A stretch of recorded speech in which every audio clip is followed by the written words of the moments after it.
again. And a Fa Hui is a uniquely Chinese way to practice Buddhism. And I first encountered it when I got to Old Mountain Monastery.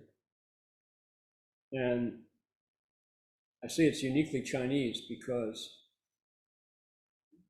I have been the leader of 40, 50 Fa Hui in my life. They're a week long, almost always, sometimes 10 days. And it's a method of practicing that I haven't encountered anywhere else. It's unique. It's a cultural thing. And the way it operates, we're doing one here. If you went up the hill, you'd find 40 people. Very enthusiastically centered around their bowing bench. Those are bowing benches. There's 3 over there. And in a Dharma assembly, you focus it on a text. The text is either a sutra or maybe a repentance liturgy, which is a whole ceremony. Maybe it's around the name of a Buddha or a Bodhisattva, Guan Yin, first store. Sometimes it's around a mantra. And you start very early in the morning and you finish late at night. And the reason why I say it's somehow it really appeals to, it was designed by and appealing to a Chinese mentality is because you lose your boundaries, you lose your personal boundaries when you join a Fa Hui. I see these folks who wait all year for the opportunity to come early in the morning, get your bowing bench, and follow the monks and nuns who are there playing their Dharma instruments very skillfully, sometimes 2 in 1 hand, right? So you can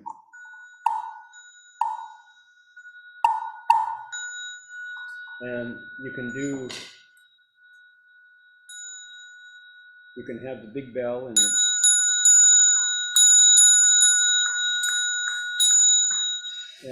on and on for hours, broken usually 60 minutes or based on the text. And it's very musical. There's lots of music, lots of singing. Usually it's alternate. This side chants and then bows. This side stands up and chants this next thing and bows. This side stands up and chants. And it has its own special melodies, its own special rhythms. You all eat together, and there's a ceremony for eating. There are special hosts who give a little bit of money, and they get to stand in the middle and offer incense for their family. And it goes until late at night, and then the next day you start over again. And you put up, at the first day, you put up a plaque with the name of people you want to generate merit for. And at the end of the week, you burn those plaques and send them off. And there's all these supporting phenomena, supporting events around the central act of the bowing. And what I watch is I have a housewife from Taichung who is soft-spoken. She's very yielding, very compliant person, follows her husband, raises her kids, provides food, very traditional housewife role. Give her a chance to come to the Fa Hui. She is a tiger, she's a lion, she's there, doesn't miss a session, she's knows all the tunes and doesn't miss a bow, and just people throw themselves into it. And your little world is your bowing cushion. That's it. You're there for 7 days. And sometimes if it's a big crowd, they will prepare lunch boxes, 便当, and you don't leave your cushion. You eat your lunch on that cushion, and you just pass the empty box down, and they trash it, and recycle it. So it's just amazing how people jump into these Dharma assemblies in Fa Hui style, wait for it all year, just, put their hearts into it. And the music and the bowing and the loss of boundaries. And there's very much a sense when you're doing it of a large body. You're joining a large body of people, bowing on this side and bowing on this side, and everyone's singing along. Turn the page, and you have your favorite monk or nun singing, leading you, and oh my. And people have been doing this for 600 years, same way, not a note different, 600 years, just going on and on. And I have to say, I think I've met maybe 5 Westerners who go, oh, I can't wait for the next Fa Hui. That's just great. Oh, it's just so much fun. I love the Erstor Fa Hui. Maybe 5 out of several thousand who, it's, and personally, I'm being recorded here, so I should speak carefully. But if I had my choice of, how I would like to use my time, I don't know if Fa Hui would be the first thing I would pick.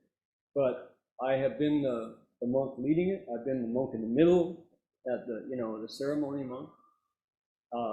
My goodness, I've given years of my life to Fa Hui, for sure. And the fun part is watching people get off on it. How much people love this style of practice. Notice how many of our regular group is here today meditating. None. How much of the residents who are here every day. Cliff is here only because he had to drive me. So. No, the Fa Hui really speaks to something in the Chinese spiritual mind. I don't want to diminish it or take anything away from it. People love it. They really get it. And I don't know if it's going to survive in the West. I don't know whether the children of this generation of Asian Buddhists are going to pick it up and say, yeah, we want that. Maybe not. All right, that's that. Okay, Colette, if you could, here it's in.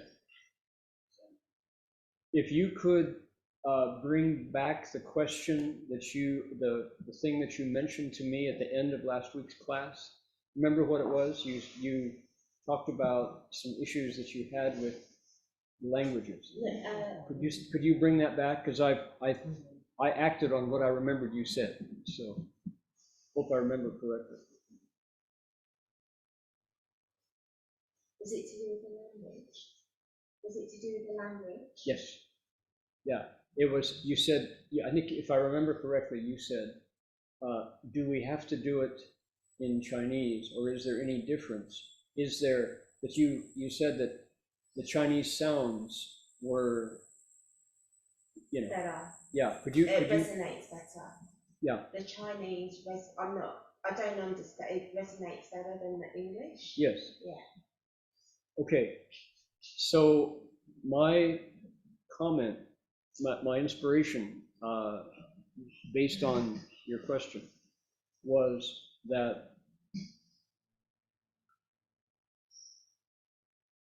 Because I think you said, correct me if I'm wrong, you said that when you do the sutra in Chinese, sometimes it doesn't resonate that well because you're doing it quick, but in English it resonates.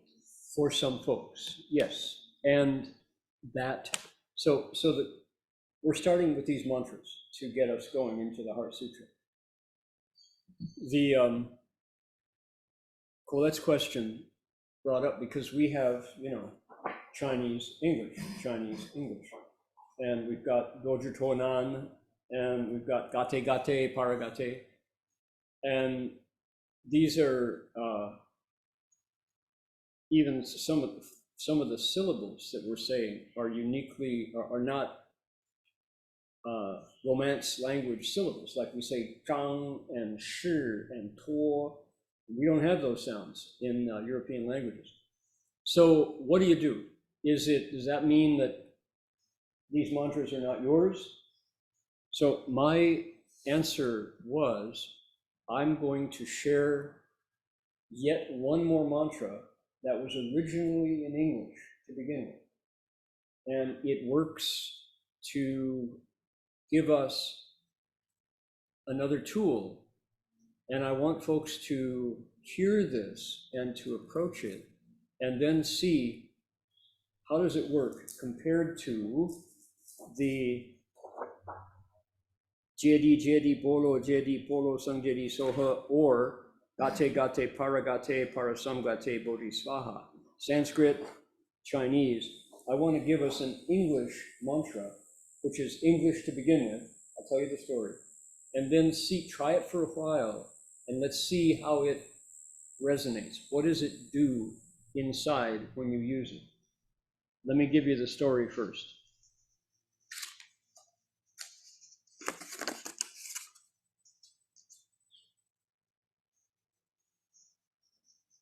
One, two, three, four, five, six, six.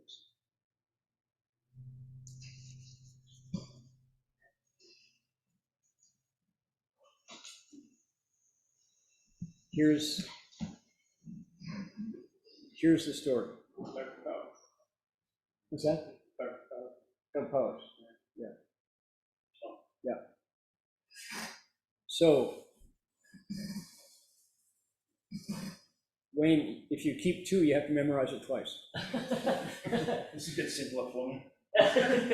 Just an old Sparky, right? You just do half of each one. Speak my knowledge. That's it. That's it. I think you memorize it twice. That's it. Like, wait a minute. I only need to memorize it once. So here's the story. I live in Berkeley, the other half of my life. And my colleague in Berkeley is a guy named Doug Powerstream. At the same time, Doug is about 6'2". He's the quarterback of the Berkeley High School football team when he was a student himself. He has 2 master's degrees, never got his PhD. He is a philosopher. Doug is one of those guys who reads Ludwig Wittgenstein and Husserl and Hegel and Immanuel Kant. Doug reads those, raw. He's that kind of mind. Anyway, Doug is someone who our teacher, Master Xuan Hua, in Chinese they say zhong yong pa. Shifu relied on Doug to do a lot of business. There was a period when Doug was manager of a hotel that we owned in San Francisco. He created the Refugee Rescue and Resettlement Institution, which was commended by the U.S. State Department as one of the best resettlement for Vietnamese boat people coming to America. So Doug has had a lot of lives. He's married, is a strong meditator, is devoted to Guanyin. He never misses a Guanyin Fa Hui. He's one of the 5 who goes to those. He never misses. Anyway, so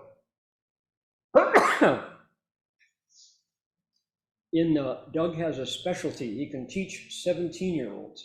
He communicates to 17-year-olds just perfectly. They get it. He is the famous Mr. Powers at Berkeley High School.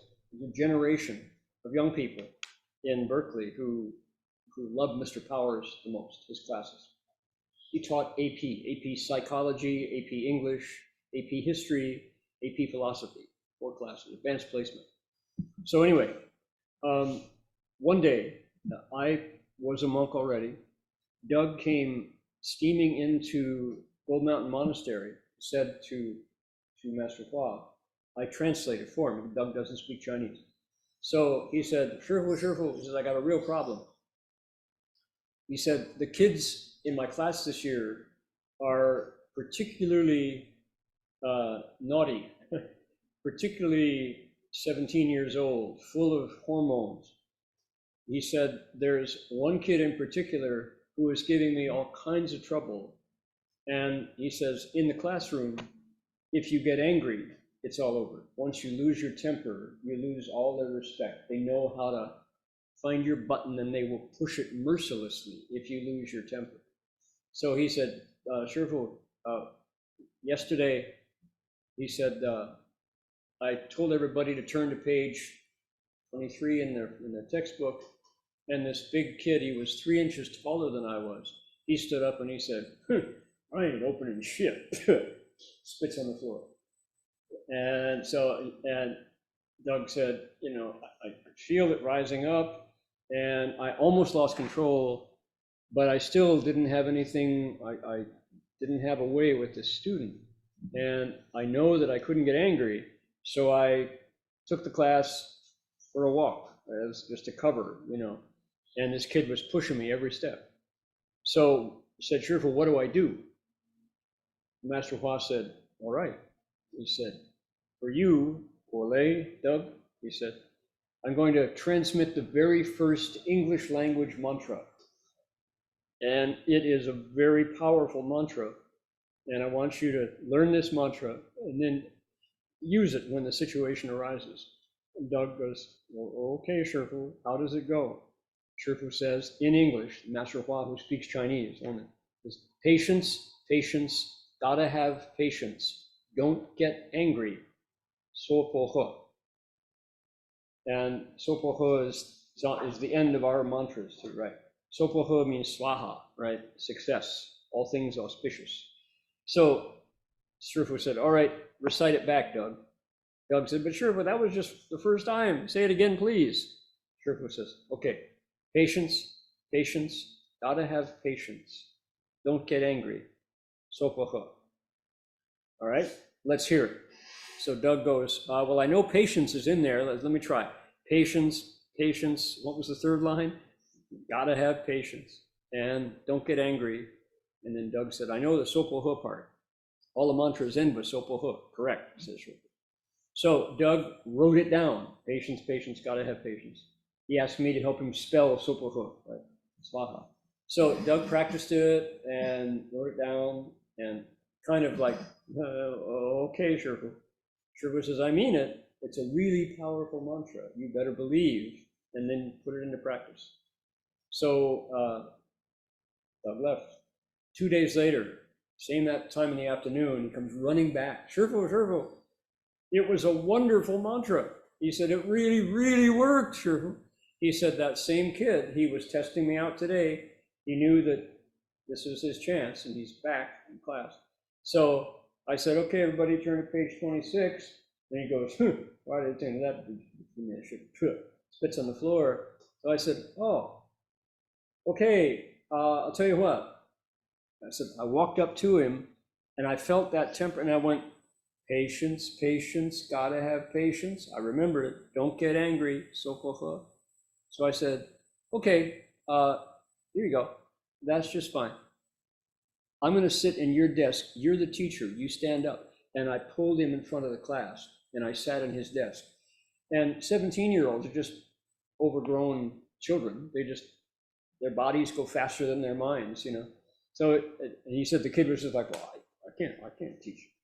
I don't know.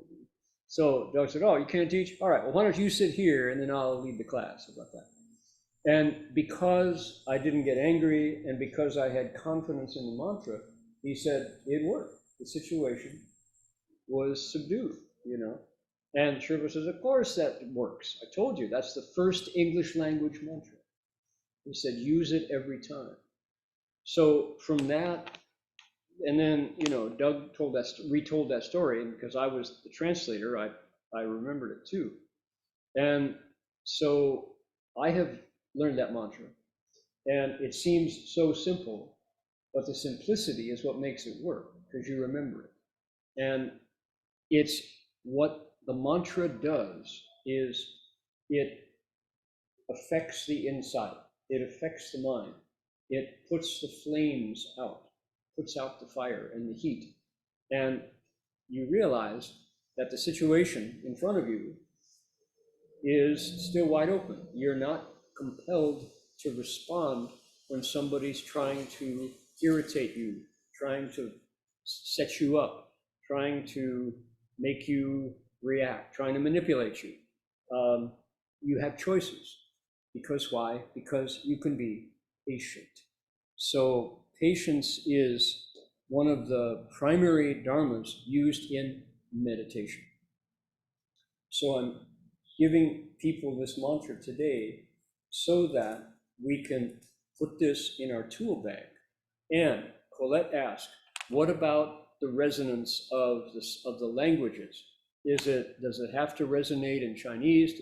What about when it translates, for example? Gate gate or jedi jedi po, which one is right? Are they both right? The answer is you can have English language mantras which do the very same thing, which is what they activate a level of our conscious mind that can transform, especially when they're in this form of the mantra. So patience, patience, gotta have patience, don't get angry, sopoho. When I looked at that, I do a bunch of other mantras in, like, we do this thing called the 42 hands. And the 42 hands of Guanyin, the mantras are just a little word. They're just a word with Namo and Sopoho. Namo in the front and then Sopoho in the end. So many, many of the most powerful Buddhist mantras are just a word in that form. So patience, patience, gotta have patience, don't get angry, Sopoho. Perfect. All right, so I'm going to say it after me. Patience. Patience. Patience. Patience. Gotta have patience. Don't get angry. Sopoho. Everybody can remember Sopoho, right? If you want to say Swaha, it's fine. That's the Sanskrit. Swaha. S-V-A-H-A. Now, reciting it once may not be enough. Recite it 3 times, 7 times, 21 times. Recite it until you feel the temperature change inside. For some reason, in the mantra world, 3s, 7s, 21s, and 108 seem to be the magic numbers. In there, 49 also. Now, I am, of all the things, I do astrology, I did palmistry for a while. I've never done numerology. I don't know anything about it, but there are those people who do. For some reason, 3, 7, 11, 21, 11 not so much, 3, 7, 21, 108, and 49 are said to be numbers that if you repeat the mantra that many times, it's got efficacy. Here's 108. 54, 54. All right, that's to say 21, 21, 54. Right? For some reason, 108. And there are all these different theories corresponding to the bones in the body, corresponding to, number of vertebrae, things like that. So you can debate that one. But I do know that repeating the patience mantra until, for example, you're sitting and your knees are hurting and you really want to move, and the period isn't over yet. People are still meditating. Patience, patience, gotta have patience. Don't get angry. Time it to your breath. Patience, patience, gotta have patience. Don't get angry, etc. You apply it, and by golly, it works. It's amazing how this mantra works. Okay, I've got one more story with the patience mantra, which is I co-wrote a book. Hey Reverend, I'm glad you gave me this because I'm working with someone this week who pushes my buttons. How did I know that way? Get a felt tip pen and write it on a t-shirt. Yeah. Don't tell him you're reciting it to just a 19-year-old TA. Nobody wants to work with when I'm like, yeah, it's amazing because it takes away your fire. And when people see that you're not, the emotional manipulation doesn't work, you're just open-hearted, you haven't changed, because you were able to transform that rising energy. Powerful, really powerful. I'm going to show you here. Highway.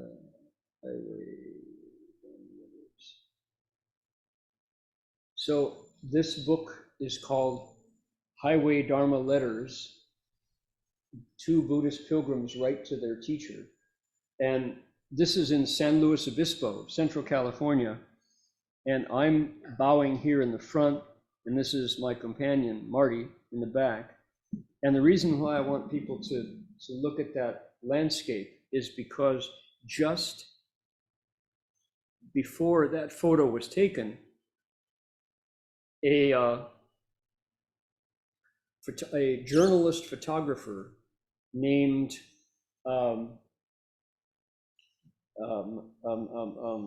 Ben, what was, not Ben, Peter, what was his name?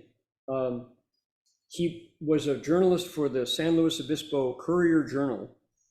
He took this photo. He's a journalist. He came out to interview the two bowing monks whom people had seen slowly coming towards San Luis and then going, north. And so the story goes that he had been looking for us, and he hadn't been able to find us.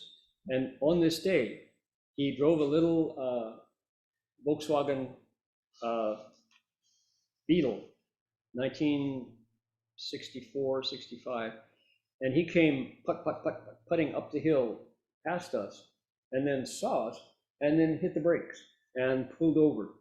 He didn't know that right behind him on a motorcycle was a Hell's Angel, a genuine angel, California, long beard, full leathers, colors on, with the, MC on the back, and guy had chains and a big knife here. And so his name is just bouncing around. So Ken Holt, he pulled over. The biker hit the brakes and swerved around him, and then stopped his bike, put it on the stand, came stomping back. And we were on this side of the road bowing, and here was, shoot. Anyway, there he was. Let's call him Ken Hall. And so Ken was in his VW, and the biker came up and stood beside the car, and the biker's belt buckle was in the driver's window. This guy was so tall, And so he took one hand, raised it up, smashed it down on top of the VW, and the VW roof went like that. And the guy said, "You almost made me crash." And Ken Hall said, "Well, but I saw them bowing, and I was waiting for him." The guy said, he turns to us, "And you," he says, "you're hazards to navigation. I ought to throw the lot of you into the Pacific Ocean over there." And so we're like, patience, bowing, Namo Guanyin Pusa. And so the guy, and Ken Halls is in his VW, doesn't know quite what to do. And the guy says, "Lucky for you, today's my happy day. Otherwise, I would turn you into a hamburger. Be careful," he said, stomped over, kicked his bike into a big chopper, and away he went in his Harley. And so Ken Halls gets out, looks at the dent in his roof, and comes over and says, "Gee," he says, "fellas," he said, I've been looking for you guys for a while. I want to write a story. Is that all right?" He said, "But I want to ask you." He said, "I let that guy walk all over me. I think I should have stood up for myself and for you. What do you think?" And so Marty, Hung Chao, who was talking, said, I think you did the right thing by not replying. That guy definitely could have broken you in two like a twig." And so Ken Hall says, "Yeah, but," he says, "I go back and forth. I go from being just a milquetoast to then losing my temper all the time, and I just blow up at the wrong time, and I never get it right." He says, "I've lost a lot of jobs that way." And so he said, I know you guys are Buddhists. I know that." And he said, what would you do? What advice would you give me?" He said. Tom Halls, that was his name. Tom Halls was the name of the reporter. So at this point, I kept bowing, and Marty, I could hear them talking. Marty said, well, you know, he said, our teacher in San Francisco has a special teaching that he gives us when it's time to get angry. And this is something that he gives us to subdue our anger. He said, I could teach it to you if you'd like. And so Tom Hall says, yeah, please, I'd love to know. And he gets out his reporter's notebook, you know. And well, Marty says, it goes like this. It goes, patience, patience, gotta have patience. Don't get angry. Sopoho. And goes, that's kind of catchy. See, what was the last one? He said, oh, Sopoho, how do you spell that? Sopoho writes it down. And Marty explains, he says, when you feel the fire rise, just recite patience, patience. Really do it, really recite it, and listen to your voice saying this thing, and keep reciting it until the fire goes away. And Tom Hall says, yeah, he said, I just might do that. That connects, he says. So then he interviews, and Marty talks to him, tells him what we're doing, and he jumps in his VW and puts away. So that was the interview. And then a week later, exactly 7 days later, we're 7 miles up the road to the north, and put. Here comes Tom Halls again. He says, oh, monks, I'm so glad I found you. He said, I want to tell you what happened. He said, I went back to the paper, and he said, I was late by filing my story.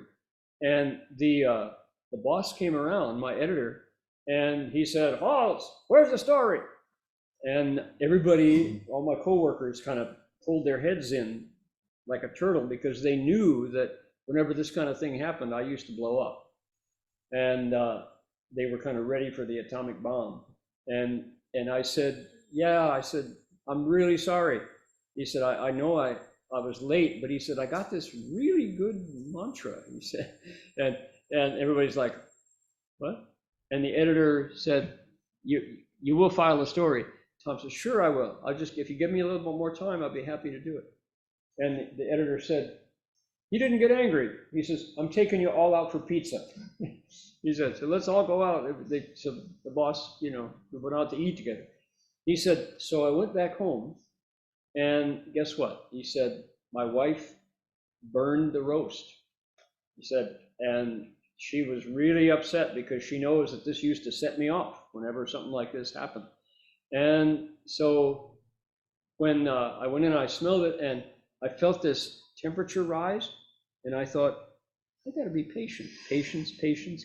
I recited the mantra, and I wasn't afraid. I wasn't angry. I didn't have any reason to get angry.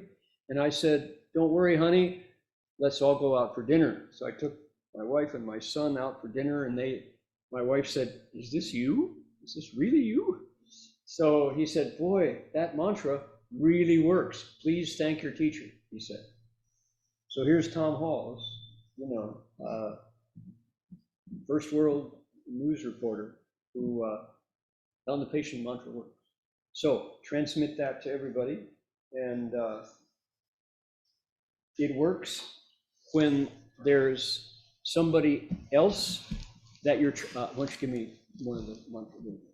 When you're trying to put out your own fire for someone else, it works when there's nobody, but you just need to be more patient, because there's something going on inside that is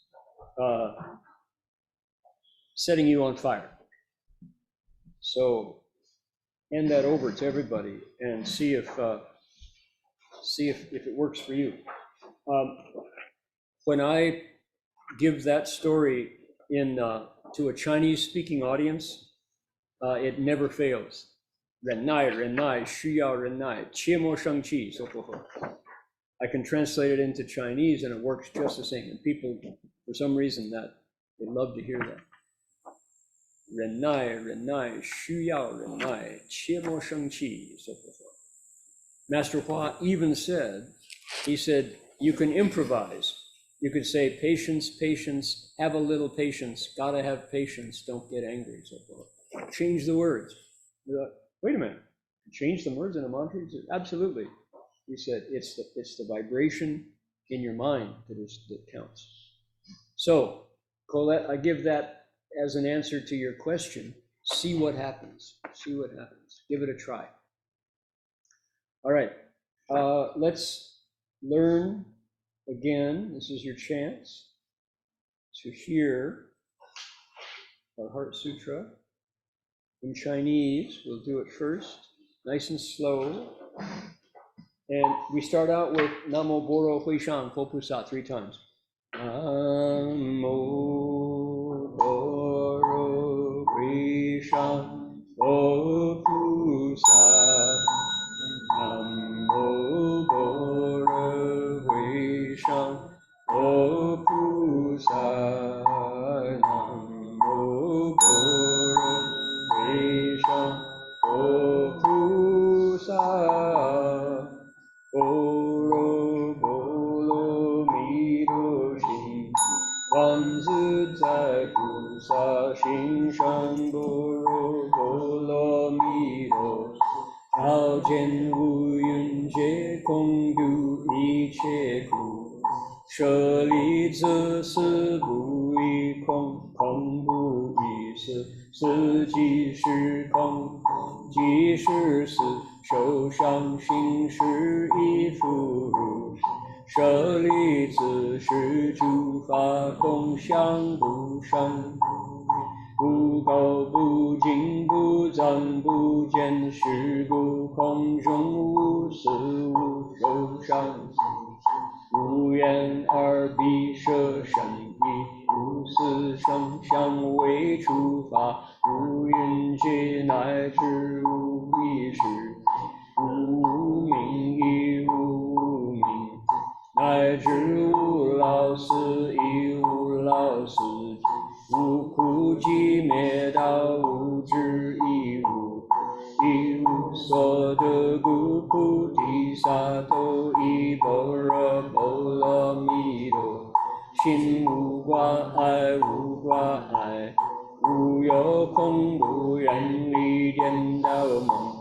究竟涅槃三世诸佛依般若波罗蜜多，萨婆诃多罗三藐三菩不知般若波罗蜜多是大圣，是大明就是无上就是无等等，能除一切苦真实不虚。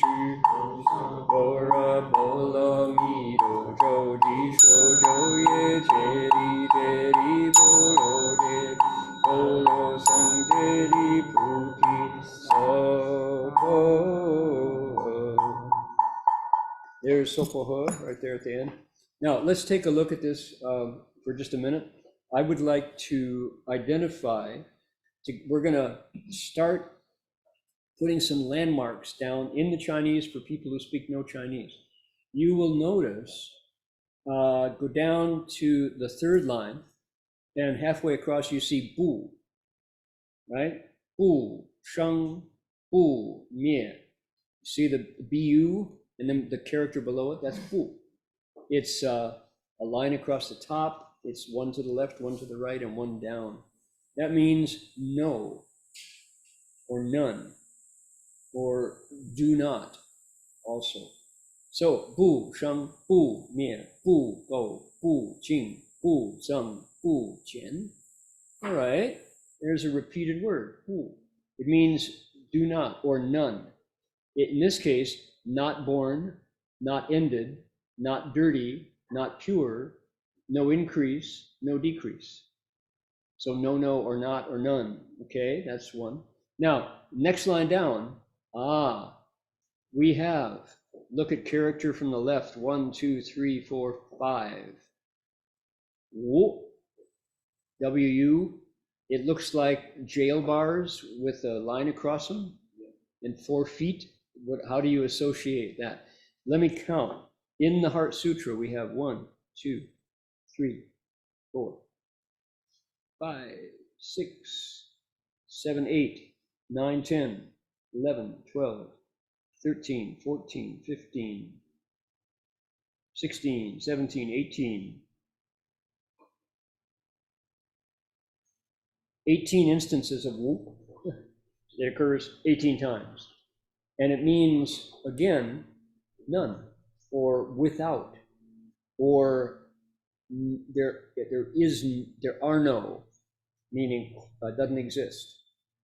So non-existence, without, none, no, that's what it means. Wu.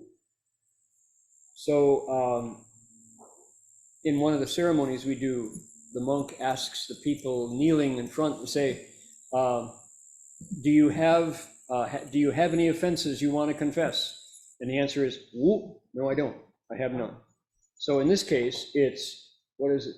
It's no form, no feeling, thoughts, activities, consciousness, no eyes, ears, nose, tongue, body, mind, no sights, sounds, smells, tastes, sensations of touch or dharmas, right?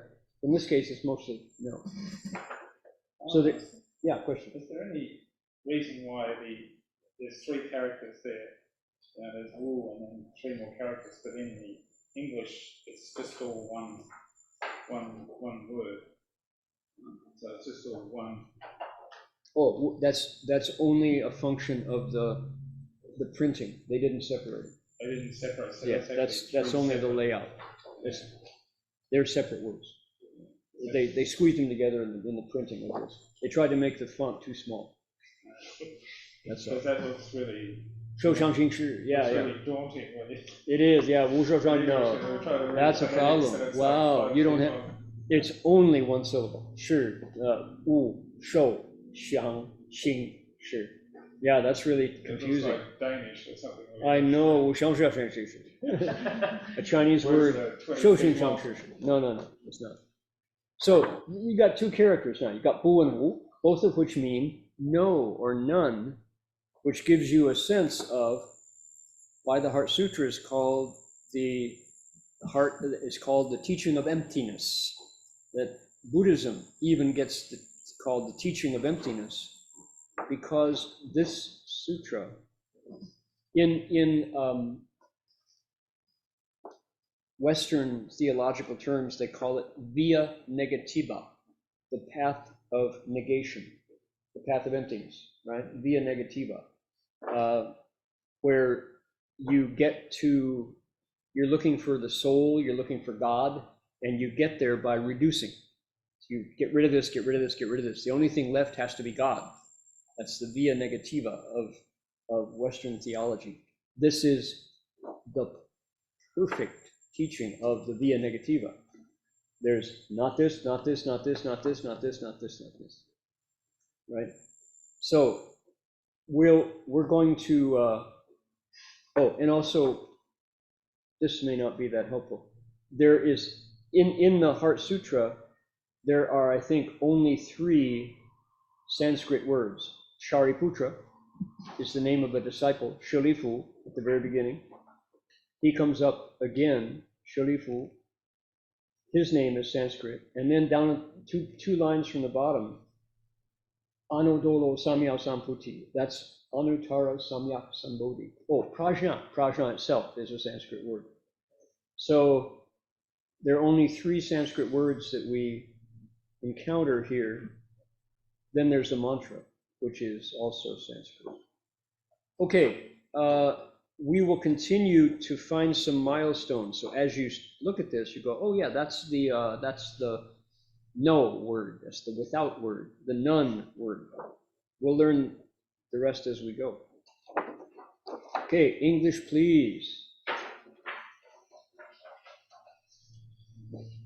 Here we go. Homage to the Prajna assembly of Buddhas and Bodhisattvas as vast as the sea. Homage to the Prajna assembly of Buddhas and Bodhisattvas as vast as the sea. Homage to the Prajna assembly of Buddhas and Bodhisattvas as vast as the sea. The heart of Prajna Paramita Sutra, when Bodhisattva Avalokiteshvara was practicing the profound Prajna Paramita, she illuminated the 5 skandhas and saw that they are all empty, and she crossed beyond all suffering and difficulty. Shariputra, form does not differ from emptiness. Emptiness does not differ from form.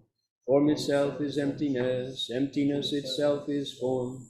So too are feeling, cognition, formation, and consciousness.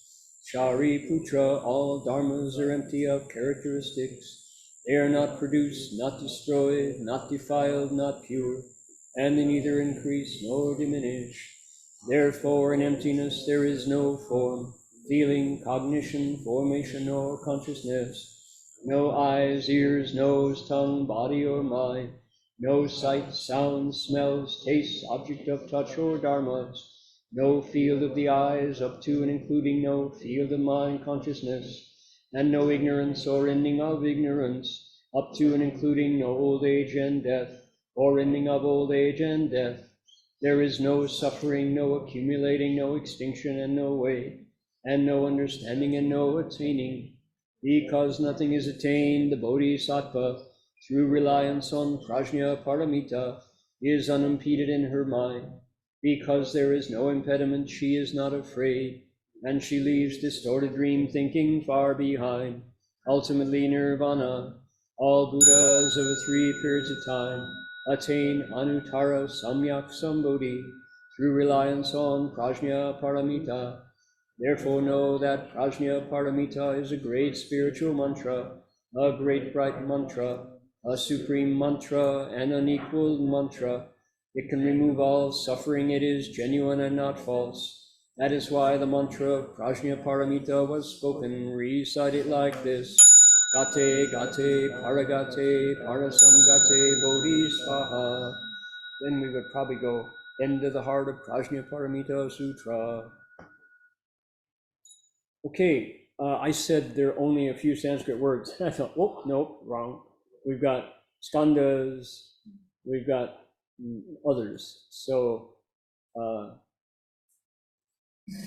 need to, before I make these statements about counting, I need I want to keep this far as a simple. I want to keep that the Abhitalokiteshvara, another one, exactly. Sutra itself is a Sanskrit word. Nirvana. Nirvana, Sanskrit word, exactly. Yeah, Paramita, mantra. Yeah. Okay, so Heart Sutra, what have we learned? We learned that it's short, given sutras. It's chock full of principles. The rest of our classes are going to be unpacking those principles so that you can confidently say, yes, indeed, I know what's in the Heart Sutra. I'm familiar with it. So when I recite this many times during the day. I recite the Heart Sutra myself. I do it in Chinese. I go really fast. And I found that as I recite it, it seems to flow. It seems to almost turn like a wheel. It's very funny. It's almost like I set it in motion and the mantra turns itself with the sounds in my mind. So I don't have to consciously, check it or refer to it. I know it's turning accurately, and it goes really fast. But that's because I've been reciting it for 40 years. And I started when I was a young monk, picking it up. I was impressed with the story of Master Xuanzang, who, crossing the desert, used it to chase away the demons that were charging at him. They were illusory, but didn't make them any less real for his awareness. And he recited the Heart Sutra, particularly the mantra, and the illusions, poof, it was like he had a layer of protection around him, and they couldn't get it. And he wrote that in his autobiography. And how did what's going on when you see demons coming at you over the desert with their swords and their skeletons, but they're riding at full tilt on skeletal horses coming at you? It's like, is that real? That's what he wrote. And the Heart Sutra was exactly the thing that saved him. So I was so impressed with that, whether it was real or not, it was just incredible. And so I learned it and started to recite it whenever I was in a situation that was more than I could handle. When I was up against something that was just too much for my abilities, I would recite the Heart Sutra, and something changed. It was, it seems like it took away the fear. And how much of the things we meet during the day that are so difficult are the thing itself or the anticipation of the fear of it. Thinking, oh man, this is going to be terrible. This is really going to hurt, you know. How much of that experience is the mind leaving the here and now and projecting out to the future and getting a negative reading back and then reacting to that? And how much of that is emotion? How much is reality? The Heart Sutra seems to cut right through that and bring you back to a place where, oh, you know, it's still me and it's still my mind, and up is still up, down is still down. Maybe I need to just kind of calm down a little bit. Oh, you're past it. And the thing that was so dreaded, it's already behind you. So the Heart Sutra works a lot like that. And it's a very sharp sword, you could say. So I use the Heart Sutra when things scare me, and they still do. Things come up that are like, you know, how am I possibly going to make it through this? And with the Heart Sutra, it's as if there's Manjushri Bodhisattva with his sword just cuts through the illusion, the emotion, the projection, and brings me right back to myself, where, actually, I think I can deal with it. I think I can handle this. This is probably just another case of same old, but now it's down to manageable size. So that's, I find, that was how I got started with the Heart Sutra. And the fact that we recite it every day, every morning, in part of our ceremonies helps a lot because it gets reinforced that way. So, okay, having said all that, what kind of questions have we got about mantras, about the patience mantra, about meditation and protection mantras, about the Heart Sutra, about reciting Chinese or English? The Tibetans, I know, recite the Gate. Gate Paragate. That's quite a practice. Yeah. Tibetan Buddhism. Cheers. Is that equal to reciting the mantra as well? It is the mantra. That's the mantra of the Heart Sutra. Yeah, The Heart Sutra mantra. Is it the same thing as the whole sutra? To say it's the same thing, it's not. It's a mantra from the sutra, but it has its own uses. So it can operate independent of the sutra, but when you put the sutra and the mantra together, it's really something. What's fun is I've seen probably a dozen translations of Gate. Some are very humorous, very funny. Gone beyond. Really gone. Really gone. What an awakening. Oh, mama. For Bodhisattva. Gone, really gone. Gone, really gone. Oh, mama. One of my favorites. So yeah, what an awakening. Bodhisattva. Why do we need 声音大一点，好吧？ Why do we need mantra? Why? Yeah, why do we need mantra? Why do we need Mantra. mantras? Like sutras is like the teaching of the Buddha, right? I still can't hear you. You have to raise your voice. You don't have to lean forward, just speak louder. Sutras are like the teaching of the Buddha. Sutras are teaching of the Buddha. Sutra is a Buddha's teaching. I- The Can sutra somebody is else a say teaching what of the she said? Buddha. Yes. Then So- why do we need mantra included in the sutra? Why is it Oh, necessary okay, to have good. mantra? Why is a mantra included in the sutra? Honestly, I've asked myself that question too. Why? It seems to be the way it is. That sounds like a dodge. There is, for example, the within. So this is our Mahayana tradition, right? We have within the Mahayana tradition, there's an entire school devoted to mantras called the Mahayanas Vajrayana, or the secret school, Mizong. Inside that secret school, which this is a part of, they have what are called seed mantras. Every Buddha has a bija mantra, a seed mantra. So, and it's one syllable. Amitabha has one, Medicine Buddha has one, Vairochana has one. So this gets really out there, really esoteric. Master Hua didn't teach us those.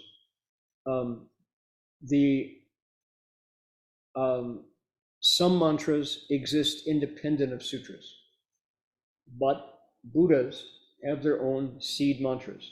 Sutras have their own seed mantra. Maybe, my guess is, if I had to just say, conjecture, what would it be? It's that reciting a sutra takes a long time. Reciting a mantra doesn't take very long. You can carry the essence of the sutra with you by going gate gate paragate. You can carry the essence of Guanyin with you by going Om Mani Padme Hum. Om, that's the one that Tibetans use most. Guanyin Bodhisattva's heart mantra, Om Mani Padme Hum.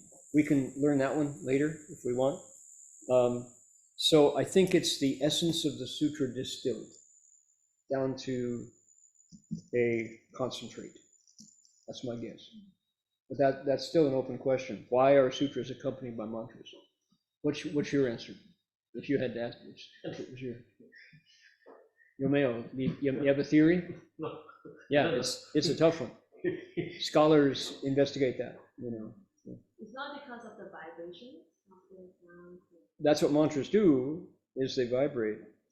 And it's funny, the question is, what is the original sound of a mantra? So I've got time for one more story, and then we'll quit. So I traveled to Burma back when it was still Burma. It wasn't Myanmar. And in Burma, there is what's called the Da Jinta, the great golden pagoda called Shwedagon. It's right in the center of Rangoon. And it's this incredible, incredible sacred architecture. It's golden. It is golden. And people have put gold leaf on it for so many hundreds of years. So we climbed up to the top of Shwedagon as monks. This is 1983. And we did 3 steps, 1 bow around the second level of Shwedagon. And so everybody's kind of like, oh, look at the American monks, weird. And we, after we finished, we sat and recited the Great Compassion Mantra. We thought that's what we want to do here in the Great Golden Pagoda. So we're reciting along, Namo Halla Dano Dola Yeye. And behind us comes this great booming voice. He said, oh no, it's big mistake. No. Do not recite Great Compassion Mantra in Chinese. Not effective. Must recite in Sanskrit. Only good way. And this guy comes up and he introduced himself. He's a Caucasian guy, about 6'4", wearing a Theravada robe. He calls himself the Poet Laureate of Lithuania, he says, who was a Buddhist monk. And he told us in no uncertain terms that everything we were reciting in Chinese was a mistake and wrong. The only way to do it was the original Sanskrit. And we're like, okay, thank you for your opinion. Master Hua has been curing illness and, yeah. So he said, don't forget Sanskrit only, so, okay. So you can recite it in Sanskrit. The thing is, Sanskrit is not the original language. The original language is called Siddham, Siddham, which is a mystical language that's kind of lost in the mist of history, but it's supposed to be the Buddha's own language. Sanskrit is the way that you capture it in letters. And we take the Sanskrit vibration, translate it into Chinese. The Japanese have their own version. The Tibetans have their own version. And every single one of them works, quote, depending on your sincerity and how you hold it in your mind. So Gate gate, jedi jedi, is one right, is one wrong? Depends on how you hold that in your mind. If you do it sincerely, I spoke to Tibetan monks once, and they were talking about medicine and curing people with different things.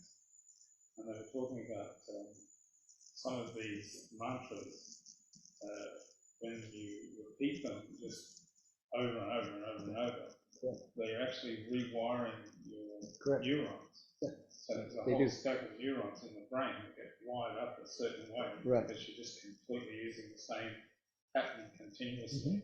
and it's a wholesome And that pattern. actually affects It's a wholesome certain parts pattern. in your body. Right. There are evil mantras. There are bad mantras. You recite them, it rewires your cortex, you know. There are, every major sacred sutra or classic or scripture begins with sound.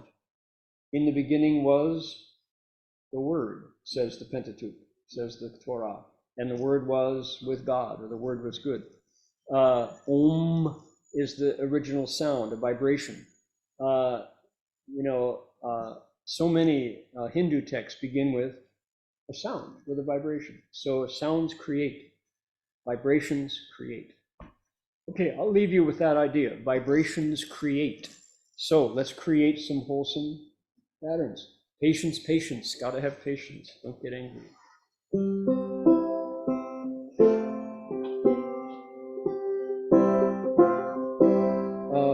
Okay, speaking of mantras, let's do the Medicine Buddha mantra. Those of you who know it. What's happening in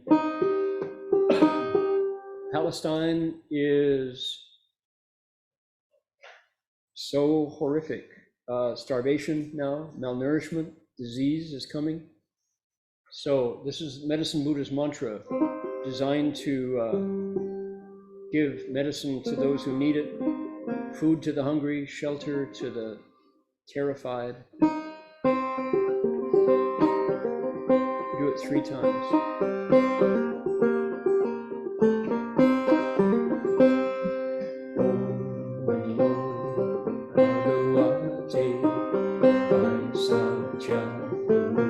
Sanskrit mantra.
One more time.